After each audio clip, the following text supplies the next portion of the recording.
Hello students. देखिए, आज class 11th के लिए हम जो टॉपिक कर रहे हैं दैट टॉपिक इज फंक्शंस। अगर हम देखिए बेटा, फंक्शंस के बारे में हम बात कर रहे हैं तो जैसे हमने बात करी, सबसे पहले हमने बात करी कि एक ऑर्डर्ड पेयर क्या है, हमने बात करी कार्टेशियन प्रोडक्ट क्या होता है, फिर हमने बात करी कि रिलेशंस क्या हैं, कि किस तरीके से एक सेट दूसरे से रिलेटेड है या उसके एलिमेंट्स कैसे रिलेटेड हैं। अब हम जो बात कर रहे हैं फंक्शंस की बात कर रहे हैं, तो function is also a subset of relation. Function जो है रिलेशन का ही एक सबसेट है। अब फंक्शन का सबसे इम्पॉर्टेंट कंसेप्ट है, क्योंकि हम इसको 11th क्लास में भी यूज़ करते हैं और 12th में भी यूज़ करते हैं। हम फंक्शन को मैप या मैपिंग नाम से भी हम इसको जानते हैं। तो अगर हमने फंक्शन लिखा है, हम इसको एक दूसरे नाम से भी जानते हैं जिसे कहा जाता है मैप या मैपिंग। इन दोनों नाम से भी इसे जाना जाता है, मैप एंड मैपिंग। इन दो नाम से हम इनको जानते हैं। अब फंक्शन की अगर हम बात करेंगे तो फंक्शन एक ऐसा रिलेशन है जो सेट ए से सेट बी में है, जहां पर जो सेट ए के एलिमेंट हैं उनकी सिर्फ एक ही इमेज आपको दिखाई देगी। अगर हमने एक ये सेट ए बनाया और ये सेट बी बनाया, और अगर हमने इसके कुछ एलिमेंट्स लिए, मैंने इस पहले वाले सेट को नाम ए दिया, दूसरे वाले सेट को नाम दिया है बी। यहाँ पर कुछ हम एलिमेंट्स हैं 1 2 3 एंड 4। अगर 1 का स्क्वायर 1 है, 2 का स्क्वायर 4 है, 3 का स्क्वायर 9 है और 4 का स्क्वायर 16 है, और हमने जो फंक्शन डिफाइन किया वो फंक्शन हमने कैसे डिफाइन किया, इट इज एक्स स्क्वायर, कि जो एक्स है हम उसका स्क्वायर कर रहे हैं। तो आप जब एक्स को 1 पुट करेंगे, अगर आप एफ ऑफ 1 रखते हैं, एक्स की जगह पे 1 रखते हो, तो ये 1 का स्क्वायर, 1 का स्क्वायर क्या आएगा बेटा, 1 आएगा। तो 1 की इमेज किससे बन रही है, 1 से। ऐसे ही एक्स की जगह पे 2 रखोगे तो 2 का स्क्वायर क्या आएगा, 4, और 3 का स्क्वायर 9, और 4 का स्क्वायर 16। यहाँ पर जो सेट ए में लिए हैं हमने सारे नेचुरल नंबर्स लिए हैं, तो नेचुरल नंबर्स लेने पे इनका जो स्क्वायर है वो एक ही इमेज है। हमें मालूम है कि जो सेट बी के एलिमेंट्स है उसको हम इमेज कहते हैं, जो सेट ए के एलिमेंट्स है उसको इसकी प्री इमेज कहा जाता है। तो ये हमारा फंक्शन तभी होगा जब सेट ए की सिर्फ एक इमेज दिखाई देगी। अगर यहाँ पे देख रहे हो सबकी एक ही इमेज दिखाई दे रहे हैं। अब यही मैं अगर थोड़ा सा इसमें चेंज कर दूं कि मैं जो सेट ए के एलिमेंट्स हैं उनको कुछ चेंज कर देते हैं, तो देखते हैं हम क्या होता है। लेट अस सपोज कि हमने इसमें कुछ चेंज किया। हमने जो सेट ए लिया है, ये देखिए सेट ए, मैंने इसमें इंटीजर्स का सेट लिया, -2, -1, 0, 1 एंड 2। फंक्शन अभी भी मैंने वही डिफाइन किया कि फंक्शन हमारा एक्स स्क्वायर है। अब जब हमने सेट बी के अंदर इंटीजर्स ही लिए हैं, इंटीजर्स हमने सारे इंटीजर्स लिए, 0, -1, -2, 1, 2, 3, 4, ये सभी इसके एलिमेंट्स हैं। ये हमारा सेट ए है, ये सेट बी है। अब फंक्शन एक्स स्क्वायर है, आपने x की वैल्यू -2 का आपने स्क्वायर किया तो ये क्या आया, 4। फिर आपने -1 का स्क्वायर किया तो ये आया 1। अब मैंने -2 की इमेज दिखाई तो वो 4 बनी, और मैंने अगर जब 2 की इमेज दिखाई तो भी वो 4 बनी। तो क्या सेट ए के जो एलिमेंट्स हैं उनकी इमेज एक ही इमेज आई है, नहीं, वो एक इमेज नहीं आ रही है, दो एलिमेंट्स की एक इमेज आ रही है। It has one and one only image, इसकी एक इमेज नहीं आ रही, दो आ रही है। इसलिए ये हमारा जो सेट है वो फंक्शन नहीं है। तो हम ये कह सकते हैं कि रिलेशन जो है हमारे पास, अगर एक नॉन एम्प्टी सेट का एक नॉन एम्प्टी बी से है, तो डोमेन जो एफ का है उसके कोई भी दो डिस्टिंक्ट ऑर्डर पेयर्स जो हैं उनमें फर्स्ट एलिमेंट जो है वो सेम नहीं हो सकता, वो डिस्टिंक्ट एलिमेंट होना चाहिए। तो अगर हमारे पास ऐसा इसका डिस्टिंक्ट एलिमेंट होगा तो हम कहेंगे ये फंक्शन है, अदरवाइज वो फंक्शन नहीं है। और हमने ये कहा कि जो ए के एलिमेंट्स हैं उनको हम क्या कहते हैं, इसकी इमेज कहते हैं, और बी के एलिमेंट्स को हम इसकी क्या कहते हैं, प्री इमेज है। ये प्री इमेज ऑफ बी है and this is the image of A. A element की इमेज हमारे पास है। सो इस तरीके से बेटा इसको देखते हुए हम फंक्शन को अगर हम फॉर्म में लिखना चाहें तो कैसे लिखेंगे, देखिए हम कैसे इसको डिनोट करेंगे। फंक्शन इज डिनोटेड,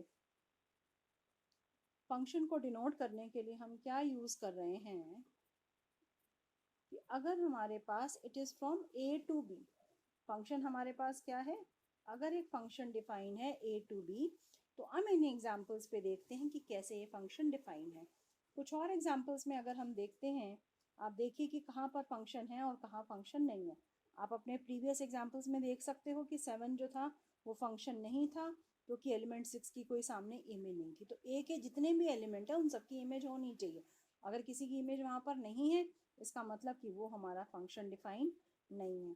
एग्जाम्पल 8 में हमने देखा था कि जो डोमेन था वो एक से ज़्यादा इमेजेस से कनेक्टेड था, अगेन वो फंक्शन नहीं है। अभी जैसे मैंने आपको इंटीजर्स का एग्जाम्पल दिया जिसमें 2 इंटीजर्स की एक ही इमेज आ रही है, एक से ज़्यादा उसकी इमेजेस आ रही हैं, तो भी वो पॉसिबल नहीं है। तो यहाँ पे हम एग्जाम्पल नंबर 10 देख सकते हैं। अगर हमारे पास एक सेट दिया है नेचुरल नंबर्स का जिसमें रिलेशन जो डिफाइंड है, वो रिलेशन कैसे डिफाइन है, it is an ordered pair X Y such that, ये 2 डॉट्स का मतलब क्या है, such that y is equal to 2x। तो x और y जो है वो किसको बिलोंग कर रहे हैं, हमारे नेचुरल नंबर्स के सेट को। अब हमें बताना है कि इसका डोमेन क्या है, को डोमेन क्या है और रेंज क्या है। तो क्या ये रिलेशन हमारा फंक्शन है या नहीं है। अब हम यहाँ पे देखें कि डोमेन जो हमारा है वो क्या है, सभी नेचुरल नंबर्स हैं, क्योंकि दे रखा है हमारे पास n be the set of natural numbers. तो दैट मीन्स कि इसकी डोमेन क्या हो गई, सेट ऑफ नेचुरल नंबर्स हो गया। और को डोमेन की बात करें तो x और y दोनों ही नेचुरल नंबर से बिलोंग करते हैं, तो इसकी को डोमेन भी क्या हो गई, n हो गई। इसका क्या मतलब है कि सेट a के जो एलिमेंट्स हैं वो और सेट b के जो एलिमेंट्स हैं, तो a के एलिमेंट्स को हम डोमेन कहते हैं और b के सारे एलिमेंट्स को हम क्या कहते हैं, को डोमेन कहते हैं। अब रेंज क्या आएगी, रेंज हमारे पास अगर हम देखें तो रेंज में देखो कहा गया कि function y is defined as 2x। 2x का मतलब अगर सपोज हमने x को 1 लिया तो y की वैल्यू देखिए क्या आती है, y की वैल्यू क्या आएगी 2x, 2 इंटू 1 कितना आया 2। सपोज हमने x को 2 ले लिया, 2 लेने पर y की वैल्यू क्या आ गई 2 इंटू 2, 2 टू ज़ा कितना हो गया 4। तो इस तरीके से हम देख रहे हैं कि अगर हमने इसको 1 लिया तो भी 2 आ रहा है, 2 लिया तो 4 आ रहा है। ऐसे ही आप और देख सकते हो, x को 3 ले लो तो y कितना आ जाएगा 2 3 ज़ा 6 आ जाएगा। यानी कि चाहे हम x को ऑड लें या इवन लें, y हमेशा 2x आ रहा है। 2x का मतलब it is always an even number, ये हमेशा इवन नंबर आ रहा है। और इसका मतलब कि हमारी इसकी रेंज जो है वो क्या होगी, सारी इवन नेचुरल नंबर्स होगी। तो जब डोमेन पूछा गया तो वो सेट ऑफ नेचुरल नंबर्स है, को डोमेन भी नेचुरल है और रेंज जो है वो इवन नेचुरल नंबर्स हमारे पास आ रहे हैं। तो इसलिए हम यहाँ पे देख रहे हैं हर नेचुरल नंबर की आपको इमेज एक ही दिखाई देगी, इसलिए ये रिलेशन कैसा है, फंक्शन है। अगले एग्जाम्पल में अगर हम देखते हैं बेटा, हमें ये रिलेशंस दिए गए हैं और बताना है कि इनमें ये फंक्शन है या नहीं है। अब ये फंक्शन है या नहीं है तो उसके लिए हम क्या करेंगे, अगर हमारे पास एक एलिमेंट 2 1 है, 3 1 है, 4 2 है, इस तरीके से हमारे पास ये दे रखे हैं, तो आप देखो 2 3 दोनों की इमेज क्या आ रही है, एक ही इमेज आ रही है। तो जितने भी एलिमेंट्स हमारे पास यहाँ पे डोमेन के हैं, they have their unique image, उन सबकी इमेज क्या आ रही है, यूनिक। 2 की इमेज भी एक है और 3 की इमेज भी एक है, इसलिए ये जो रिलेशन है वो हमारा फंक्शन है। सेकेंड पार्ट में देखें, अगर एलिमेंट 2 जो है उस 2 के करस्पॉन्डिंग 2 इमेज है, 2 की इमेज भी 2 है और 2 की इमेज भी क्या है 4, तो अलग अलग इमेज आ रही है। एलिमेंट हमारा एक है लेकिन इमेज उसकी अलग अलग आ रही है, तो दैट मीन्स कि ये रिलेशन हमारा फंक्शन नहीं है। इसी तरीके से अगर हर एलिमेंट को देखते हैं जिसकी सिर्फ एक ही इमेज दिखाई दे रही है, 1 की इमेज 2, 2 की 3, 3 की 4, ये हमारा फंक्शन क्या है, y is equal to X plus 1 है, तो ये रिलेशन भी हमारा फंक्शन है। तो डेफिनेशन हमारे पास क्या आती है कि अगर एक फंक्शन जो है वो उसकी रेंज हमारे पास रियल नंबर्स है या उसका कोई भी सबसेट है, तो अगर वो रियल नंबर है या रियल नंबर का सबसेट है तो उस फंक्शन को हम क्या कहेंगे, रियल वैल्यूड फंक्शन कहेंगे, क्योंकि उसका डोमेन रियल नंबर्स भी हो सकता है या रियल नंबर्स का कोई सबसेट। इसलिए ऐसे फंक्शन को रियल वैल्यूड या सिर्फ रियल फंक्शन भी कहा जाता है, रियल वैल्यूड या रियल फंक्शन कहा जाता है। अब इसी को देखिए हम देखते हैं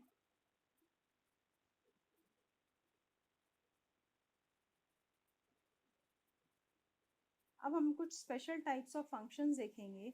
टाइप्स ऑफ फंक्शंस में सबसे पहला हमारे पास आता है आइडेंटिटी फंक्शन। आइडेंटिटी फंक्शन से देखिए क्या मतलब है। आइडेंटिटी फंक्शन आपको दिया y is equal to F X is equal to X, कि अगर हमारे पास x है तो y जो है वो एफ एक्स के इक्वल होगा।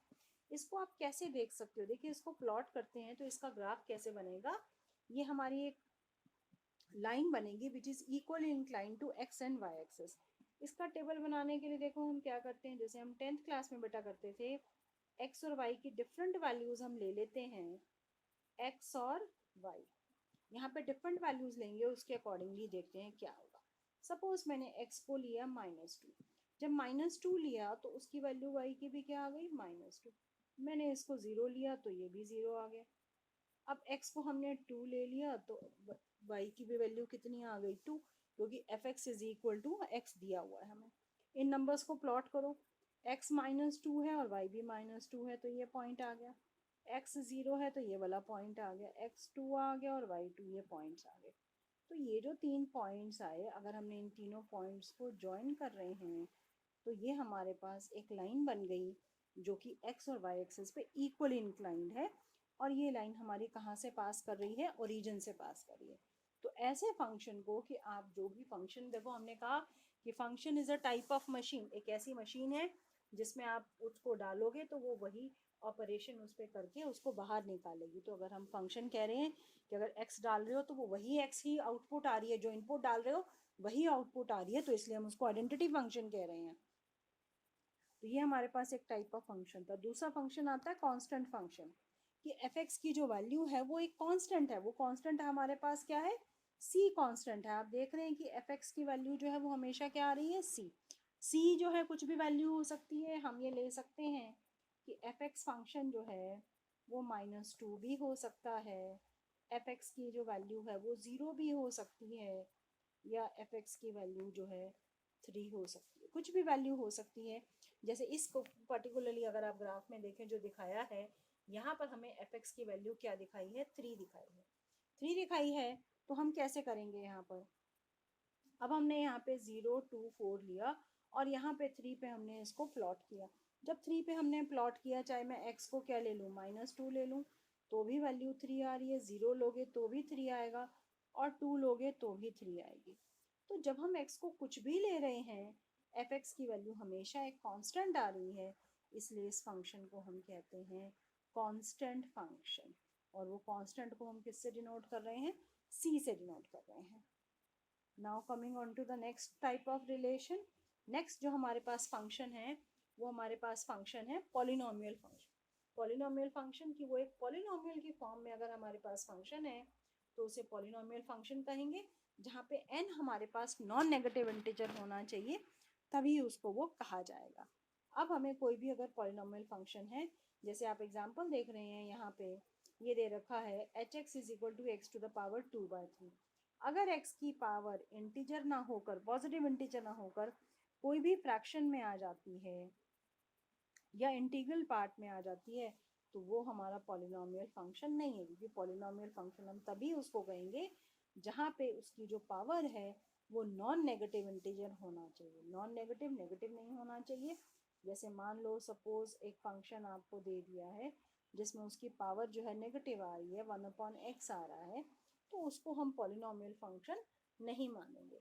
तो जैसे इन्होंने आपको एक एग्जांपल दिया है, आप 13th एग्जांपल में देख रहे हैं, फंक्शन जो है वो y इज इक्वल टू क्या दे रखा है, एक्स स्क्वायर हमें दे रखा है। अगर function y is equal to X square की फॉर्म में है तो आपने इसकी डोमेन रेंज बतानी है और इसका ग्राफ बनाना है। तो देखिए सबसे पहले क्या होगा, अब हमें function F X is equal to X square है, तो -4 रखेंगे तो वैल्यू देखो कितनी आ जाएगी, 16 आएगी।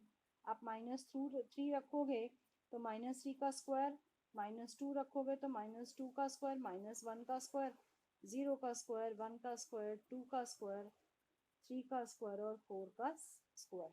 ये हमने देख लिया। इसका मतलब डोमेन में हमने देखे जो वैल्यूज हमारे पास आई हैं, जो x की वैल्यूज थी वो सारी इंटीजर वैल्यूज हैं। जो भी हमारा रियल नंबर इसका डोमेन था तो वो रियल नंबर आई, यानी कि x हमारे पास डोमेन क्या आ गया, रियल नंबर। अब रेंज की बात करेंगे तो रेंज जो है इसका स्क्वायर आएगा। स्क्वायर आने का मतलब एक्स स्क्वायर एक ऐसा नंबर आएगा जो किसी का परफेक्ट स्क्वायर है, वही नंबर्स यहाँ पर आ रहे हैं, तो इसका मतलब F X is equal to X square आएगा, जहाँ पे एक्स हमारा कोई भी रियल नंबर हो सकता है। तो ये हम इसका ग्राफ बना के भी देखते हैं बेटा। हमने इस टेबल से इसकी डोमेन और रेंज देखी, अब ग्राफ देखो। अब ग्राफ जब आप इसका बनाएंगे तो टेबल बनाएंगे आप उसके लिए, ग्राफ के लिए। ये टेबल हमारे पास बन गया है। तो जब x को हमने -4 लिया, ये आपने देखिए इसका पॉइंट लिया -4, -4 पे कितनी वैल्यू आ रही है, 16 आ रही है वैल्यू, तो -4 पे 16 आ गई। -3 पे देखो कितनी वैल्यू आ रही है, -3 पे आ रही है 9। अब -3 लोगे तो इस पे वैल्यू कितनी हो जाएगी, ये -9 हो जाएगी ये पॉइंट। इसी तरीके से x को -2 ले लोगे तो -2 का स्क्वायर 4 हो गया, ये पॉइंट आ गया। 0 लोगे तो 0 आ जाएगा, फिर 2 लोगे तो कितना आ जाएगा, ये 4 आ जाएगा। 3 लेंगे तो हम ये कितना आ जाएगा, 9 आ जाएगा। तो इन पॉइंट्स को अगर हम प्लॉट करेंगे तो ये हमारे पास जो है इसका ग्राफ हमारे पास आ जाएगा। इसी तरीके से देखिए हमने अगला जो फंक्शन करना है, F X is equal to X cube हमें दे रखा है, और एक्स क्यूब का अगर हम ग्राफ बनाते हैं तो इस तरीके से हमारे पास ग्राफ बनेगा। देख रहे हैं आप, एक्स की अलग अलग वैल्यूज ली हमने, 0 लिया, 1 लिया, -1, 2, -2, 3, -3। पॉजिटिव और नेगेटिव दोनों ले रहे हैं क्योंकि फंक्शन जो डिफाइन है वो रियल टू रियल है, तो कोई भी रियल नंबर हो सकता है। जब ये फंक्शन हमने लिया तो इसका क्यूब करो, 0 का क्यूब करोगे 0 आया, 1 पे जो था वो 1 आया। इसी तरीके से जब -1 लिया तो भी 1 आया। आपने x को 2 ले लिया तो 2 का क्यूब करने पे कितना आ गया, देखो 2 पे इसकी वैल्यू कहाँ चली गई, 8 पे चली गई, और -2 पे क्या चली गई, -8, नीचे आएगा वो वैल्यू, एक्सक्यूज मी। तो इस तरीके से हम इन पॉइंट्स को लेकर जो है इसका ग्राफ बनाएंगे। तो कोई भी फंक्शन अगर आपको दिया है तो आप उसका डोमेन लिख सकते हैं, उसका रेंज लिख सकते हैं, और फिर उसका ग्राफ। रैशनल फंक्शन किसे कहते हैं, देखो अगली डेफिनेशन है कि जो भी फंक्शन हमारे पास F X upon Q X की फॉर्म में आएगा या F X upon G X की फॉर्म में आएगा तो उसे हम क्या कहेंगे, एक रैशनल फंक्शन कहेंगे, जहाँ पे एक्स जो है डोमेन में हमारा डिफाइन होना चाहिए। अब इन्होंने एक एग्जाम्पल दिया है, यहाँ पर आपको फंक्शन डिफाइन है F X is equal to 1 upon X. तो जो भी हमने x की वैल्यूज ली, यहाँ पर हमने एफ एक्स में उसका रेसिप्रोकल कर लिया। -2 तो -2 का रेसिप्रोकल, -0.5 हो गया, -1.5 का। तो ये हमने इन सब के रेसिप्रोकल ले लिए, तो ये हमारे पास ग्राफ आ गया। अब ग्राफ आने के बाद इसका डोमेन और रेंज देखें तो x की वैल्यूज डोमेन है, y की वैल्यूज क्या है, रेंज है। तो -2 -1 यानी कि ये सारे रियल नंबर्स हैं, और आप देख रहे हैं कि इनका क्यूब करने पे भी रियल नंबर आ रहा है, इसलिए हम इसका जो डोमेन कहेंगे ऑल रियल नंबर्स एक्सेप्ट, देखिए हमने क्या लिखा है यहाँ पर, एक्सेप्ट 0, 0 को छोड़कर, क्योंकि 0 पे ये फंक्शन डिफाइन नहीं है, इसलिए जहाँ पे ये डिफाइन नहीं है वो वैल्यू हम नहीं लेंगे। तो ग्राफ अगर हम इस फंक्शन का देखेंगे तो हम उस ग्राफ से भी समझ सकते हैं कि ये कैसे हमने बनाया। Next is the modulus function. Modulus function कहता है कि इरिस्पेक्टिव ऑफ द साइन, कि जो भी उसका साइन है उसको आप छोड़ दीजिए और उस फंक्शन की सिर्फ वैल्यू लिखेंगे तो उसे उसका क्या कहा जाता है, मॉडुलस फंक्शन कहा जाता है। तो मॉडुलस फंक्शन की देखो ये डेफिनेशन हमारे पास है कि F X is equal to X, अगर हम इसके एक्स के इक्वल है, अगर तो एक्स क्या है हमारे पास पॉजिटिव है, लेकिन अगर x हमारे पास लेस देन 0 वाली वैल्यूज के लिए तो हम उसका -x कर देते हैं, जिसको क्या कहा जाता है, इसका मॉडुलस फंक्शन कहा जाता है। और इसका ग्राफ देख रहे हैं, मॉडुलस फंक्शन का जो ग्राफ है वो वी शेप में आएगा। नेक्स्ट आपके पास फंक्शन है सिग्नम फंक्शन। सिग्नम फंक्शन में क्या कहा जाता है, देखिए हमारे पास एक ऐसा फंक्शन है जिसकी दे दिया कि जब वो पॉजिटिव है तो उसकी वैल्यू 1 है, जब वो 0 है तो 0 है, और जितनी भी वैल्यूज में वो नेगेटिव है उसकी वैल्यू -1। जैसे हमने कांस्टेंट में एक वैल्यू कही थी, सिग्नम फंक्शन में उसकी 3 वैल्यू है, पॉजिटिव के लिए +1, ठीक है, उसके बाद 0 के लिए 0, और नेगेटिव वैल्यूज के लिए उसकी जो वैल्यू है वो -1 हमारे पास आएगी। तो ऐसे फंक्शन को हम सिग्नम फंक्शन कहते हैं। और डोमेन जो सिग्नम फंक्शन का बनेगा वो रियल नंबर बनेगा, और रेंज हमारी सिर्फ 3 वैल्यूज आई हैं, -1, 0 और 1, इसलिए इसकी जो रेंज है इस फंक्शन की वो -1, 0, 1 है। और इसका जो ग्राफ है वो देखेंगे यहाँ पर ऐसा बना है। इस ग्राफ में क्या फ़र्क है, इस ग्राफ में है, देखो आपकी जो ग्राफ बना है वो 1 पे और -1 पे जो है वो लाइन पूरी नहीं मिल रही है। क्यों नहीं मिल रही है, क्योंकि जब x 0 है तो ये फंक्शन की वैल्यू ज़ीरो हो जाती है तो ज़ीरो पे आते ही वो पॉइंट उसका ज़ीरो पे आ जाता है, ना पॉजिटिव पे रहता है ना नेगेटिव पे, इसलिए उसको इसका क्या कहा जाता है, सिग्नम फंक्शन कहा जाता है। फिर अगला फंक्शन जो हमारे पास है वो है greatest integer function. Greatest integer function क्या है कि जो फंक्शन हमारे पास यहाँ डिफाइंड है कि आप देखो, अगेन एक फंक्शन हम कहते हैं कि एक ऐसी मशीन है जिसमें आप कुछ इनपुट डालो और वो फंक्शन का जो काम है वो उसको करके आउटपुट निकालेगा। अब ग्रेटेस्ट इंटीजर में जब हम फंक्शन निकालेंगे तो हम इस चीज़ का ध्यान रखेंगे कि ये जो वैल्यूज़ हैं इस signum function greatest integer function के अंदर जो एफ एक्स की वैल्यू है वो हमेशा -1 होगी अगर वो वैल्यू 0 और -1 के बीच में है, 0 होगी अगर 0 और 1 के बीच में है। इसको हम ऐसे समझ सकते हैं कि अगर आप वो वैल्यूज देखो जो 0 और -1 की, 0 और -1 के बीच में क्या आ रहा है, अगर हम इस 0 और -1 की बात देखें तो ये -0.5 है, -0.6 है, -0.8 है। तो अगर हम सिग्नम फंक्शन की बात कर रहे हैं, ग्रेटेस्ट इंटीजर फंक्शन की बात कर रहे हैं, तो जब हमने -0.5 पे ग्रेटेस्ट लगाया तो इससे बड़ा इंटीजर कौन सा है जिसे हम इसमें यहाँ पे लिख सकते हैं और वो उसके बीच में लाई करना चाहिए। तो सबसे बड़ा इंटीजर जो इन दिए हुए इंटीजर्स में से सबसे बड़ा होगा लेकिन इससे छोटा होगा, तो -0.5 से छोटा जो है वो क्या है, -1 है। अब चाहे आप -0.6 लो, 0.8 लो, 0.9 लो, इन सभी वैल्यूज़ के लिए इसकी वैल्यू क्या आएगी, -1 आएगी। इसी तरीके से जब 0 होगा तो 0 आ जाएगा। जब वो वैल्यू 1 और 2 के बीच में, 1 और 2 का मतलब अगर ये 1.1 है, ये 1.3 है, या 1.4 है, जब इस पे हम ग्रेटेस्ट इंटीजर फंक्शन जिसमें हम रेक्टेंगुलर ब्रैकेट लगाएंगे तो ग्रेटेस्ट इंटीजर 1.1 से जो हमारे पास बड़ा इंटीजर है और उन बड़ों में सबसे छोटा ग्रेटेस्ट इंटीजर, उससे बड़ा इंटीजर कौन सा, तो 1.1 से बड़ा जो इंटीजर हमारे पास आएगा तो वो क्या आएगा, सॉरी बड़ा नहीं छोटा इंटीजर आएगा, और उन छोटों में सबसे बड़ा, तो 1.1 से छोटा क्या है, 1 है।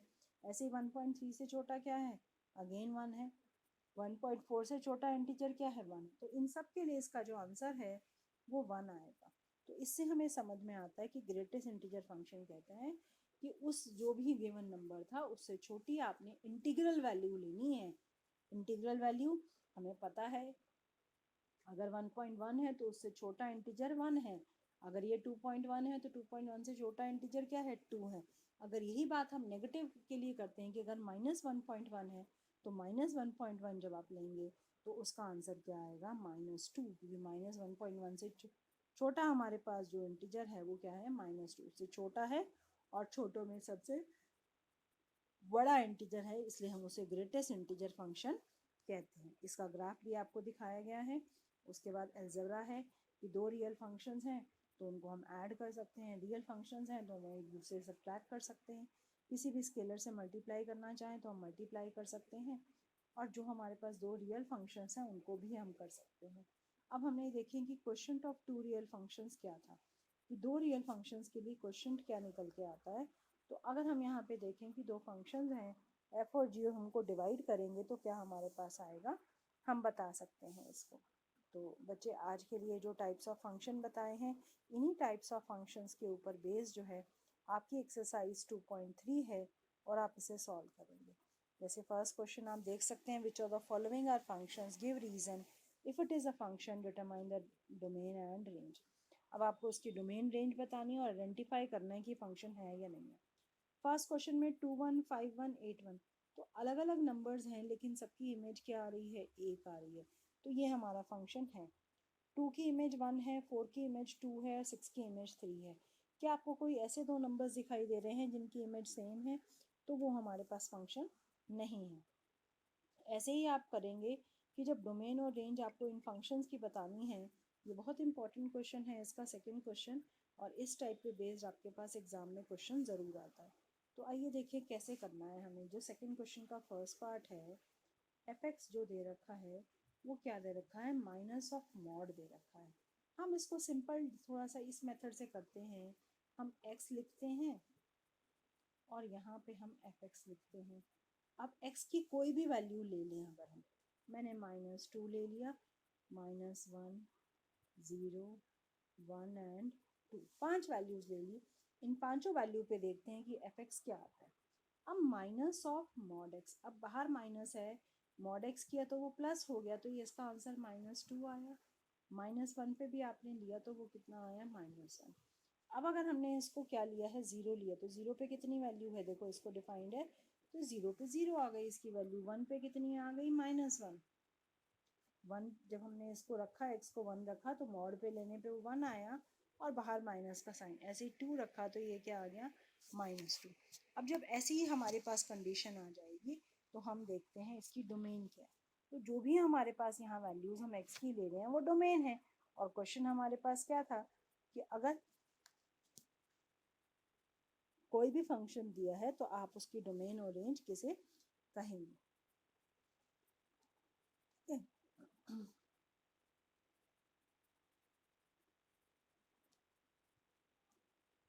तो हम माइनस मॉड एक्स की जो है रेंज लिख सकते हैं। ऐसे ही जब हमने फंक्शन की √9 - x² है, इसकी डोमेन देखनी है, तो इसमें हम एक्स में हमें पता है कि हमारे कौन से नंबर्स होने चाहिए जिसके लिए इसका स्क्वायर रूट डिफाइन है। हमें पता है स्क्वायर रूट जो है सिर्फ पॉजिटिव नंबर्स के लिए डिफाइन है, नेगेटिव नंबर्स का स्क्वायर रूट नहीं होता है। अगर हम स्क्वायर रूट ऑफ -4 निकालें तो इट इज़ नॉट डिफाइंड, ये हमारे पास डिफाइंड ही नहीं है। नेगेटिव कोई भी अगर नंबर होगा तो उसका जो है स्क्वायर रूट पॉसिबल नहीं है। तो हम x की कौन सी वैल्यूज़ ले सकते हैं, उसके लिए हम क्या करेंगे, इस 9 - x² को आप 0 रखो, तो x² की वैल्यू कितनी आ गई, 9 आ गई, यानी कि इसकी वैल्यू आ गई +-3। तो हमारे पास x की वैल्यूज़ 3 से लेके -3 तक हो सकती हैं, जिसको हम पुट करेंगे इसके बीच में, जिसके लिए इसके फंक्शन की डेरिवेटिव की वैल्यू 0 नहीं होगी। तो वो हमारे पास क्या होगी, जो x की वैल्यूज़ आई, x की वैल्यू कहाँ से कहाँ तक आई, -3 से 3 तक आई। तो हमने इसको क्लोज ब्रैकेट में लिख दिया, तो ये हमारे पास इसका डोमेन आ गया।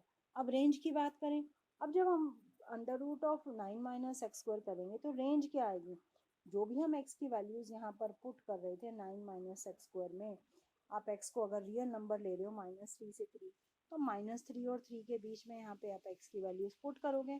जब -3 पुट करोगे तो ये क्या हो जाएगा, 0।